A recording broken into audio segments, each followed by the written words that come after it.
naturally that kind of person that solves all those problems. If you're on the other side of the fence all the time, you know what you're going to get. So you can teach yourself that when you hit those barriers and go, this is all horrendous, I don't want to do any of it, I quit. You can teach yourself to come through that. Being a realist, I roll a two-sided dice. And I have to hope it lands on a side that I could deal with sometimes.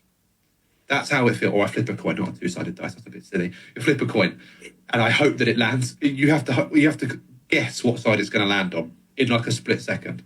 And I don't think that helps with the inner monologue, because if I really want to believe something's positive, but that inner monologue is like, that's horrendous, I'm so conflicted in how I can be sometimes. And that's an insight to my life. So welcome. Jose, share your thoughts before I take over again. Yeah, that's not me saying I will take over. I'm just stopping myself doing it. Yeah, so it's a great conversation, and it's an interesting to hear the battle you've got within there, Ryan, and who's going to win. And I think I really enjoyed about that was, thanks for his butterfly lights. I like the fact that you're challenging that.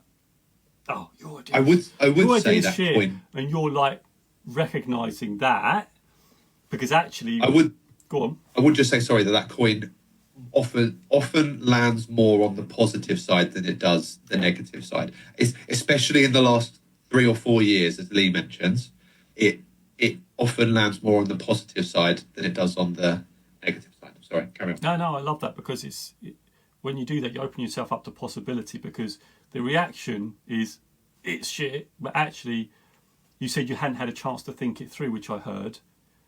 Yeah. And then that allows you to think it through and actually say, oh, this actually might have some value, and that allows you to expand, because it might have been something that actually I first thought it was shit, but actually, when I've thought about it, actually there's some value in this, or we can combine it with this idea to build this idea. So I really like that. And that's real massive personal growth, which I think is fantastic. I can only talk about my own personal experience, because I don't really know, you only know really what's going on with you, right? You're describing it through your words. Same with Lee, we're describing what we are. So for me, it was my mental health, right? And sort of going back here and looking here, and Frizzle was saying here as well on TikTok, saying, there was an